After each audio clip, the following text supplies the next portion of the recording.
ಹ್ಞೂ ಲೇ ರಾಮ, ಏನಾರ ಮಾಡಿ 20,000 ಸಾಲ ಕೊಡೋ. ಮನೆ ಕೆಲಸ ಮಾಡಕ್ಕೆ ಬಂದವ್ರೆ, ಮನೆ ಕೆಲಸ ಮಾಡೋರಿಗೆ ಬಟ್ವಾಡಿ ಮಾಡಬೇಕು. ಇವತ್ತು ಉಗಾದಿ ಹಬ್ಬ ಬೇರೆ ಬಂತಲ್ಲ, ಹಂಗಾಗಿ ಬಟ್ವಾಡಿ ಕೇಳ್ತಾವ್ರೆ. ಮನೆ ಕೆಲಸ ಮಾಡಕ್ಕೆ ಬಂದವ್ರೆ, ಏನಾರ ಮಾಡಿ 20,000 ಸಾಲ ಕೊಡೋ, ಕೊಡ್ತೀನಿ. ಮುಂದಿನ ತಿಂಗಳು ಸಂಬಳ ಆದಮೇಲೆ ಕೊಡ್ತೀನಿ, ಕೊಡೋ.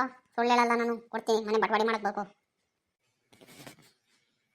ಅಯ್ಯೋ ನಿನ್ ಕತೆ ತಗೋ, ನಿಮ್ಮ ಮನೆ ಮಾಡ್ತಿರೋದಲ್ಲ, ನಾನು ಮನೆ ಕಟ್ತಿದ್ದೀನಿ. ಗೊತ್ತಿಲ್ಲದೆ ಇರೋ ವಿಚಾರನೇನು? ನಾನು ಬಟ್ವಾಡ ಮಾಡಬೇಕು. ನಮ್ಮ ಮೇಸಿ ಬೇರೆ ಕಳ್ಳನ ಮಗ, ಹಬ್ಬದ ನೆಪ ಇಟ್ಕೊಂಡು 1,00,000 ಬಟ್ವಾಡಿಬೇಕು ಅಂತ ಕೇಳೋನೆ. ನಂತವೇ ಇರೋದು 70,000 ಐತೆ. ಇನ್ನು 30,000 ಏನಾರ ಮಾಡಿ ಜತಿ ಮಾಡಿ ಕೊಡಬೇಕು ಅಂತ ಅಂದ್ಕೊಂಡಿದ್ದೀನಿ. ನಮ್ಮ ಮನೇನು ಒತ್ತಾರ ಕಾಲೇ ಗೃಹ ಪ್ರವೇಶ ರೆಡಿ ಆಗೈತೆ ಕಣೋ.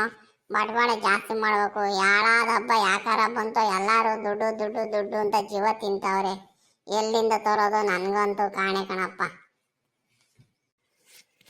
ಲೇ ಕೊಡ್ತೀನಿ ಕಣ್, ಕೊಡೋ. ನಿನ್ನ ಅಕೌಂಟಲ್ಲಿ ಲೋನ್ ದುಡ್ಡು ಆಗಿಲ್ವ ನನಗೆ? ಕೊಡ್ತೀನಿ ಕಣ್, ಕೊಡೋ ಲೇ. ಅಣ್ಣಯ್ಯ, ಲೋನ್ ದುಡ್ಡೆಲ್ಲನ ಎತ್ಕೊಂಡಿದ್ದೀನಿ ಕಣೋ ಆಲಯ. ನನ್ನ ದಾರೆ ಪೈನಲ್ಲಿ ಬಂದೈತೆ. ನೀನು ಇನ್ನು ಈಗ ಪಾಯ ಹಾಕಿಸ್ತಾ ಇದೀಯಾ? ಇನ್ನು ಈಗ ಪಾಯ ಹಾಕ್ತಾ ಇರೋದೇ ನೀನು ಹಿಂಗಂದೆ. ನಾನು ಪೈನಲ್ಲಿಗೆ ಬಂದಿರೋ ನಾನೇನ ಮಾಡಬೇಕು? ನೀನೇ ನನಗೆ ಕೊಡಬೇಕು ಲೆಕ್ಕ ನೋಡಿದ್ರೆ. ಅಂಥದ್ರಲ್ಲಿ ನೀನೇ ನನಗೆ ಕೇಳ್ತಿದೀಯಲ್ಲೋ.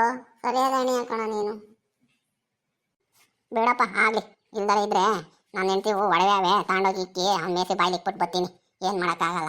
ತಗೊಂಡೋಗಿ ಒಡವೆ ಇಕ್ಕಿ ಬಟ್ವಾಡ ಕೂಡ ಕೊಡ್ತೀನಿ. ಏನು ಮಾಡೋದು, ನಮ್ಮ ಮನೆ ಬರ ಇಷ್ಟೇನೆ. ಸರಿ ಆಯಿತು, ಹಂಗೆ ಮಾಡು. ನಾನು ನನ್ನ ಹೆಂಡ್ತಿ ಒಡವೆನು ನನ್ನವು ಎಲ್ಲ ಇಕ್ಕಿ, ನನ್ನ ಹೆಂಡ್ತಿ ಊರಲ್ಲೆಲ್ಲ ನಮ್ಮ ಅತ್ತೆ ಮಾವದಿರ ಕೈಲೆಲ್ಲ ದುಡ್ಡು ತರಿಸ್ಕೊಂಡು ಮನೆ ಮಾಡ್ತಾ ಇದ್ದೀನಿ, ಗೊತ್ತಾ? ಸರಿ ಕಣಪ್ಪ, ಆಯಿತು. ಕೇಳಿದ್ದೆ ತಪ್ಪಾಯಿತು ನಂದೀಗ.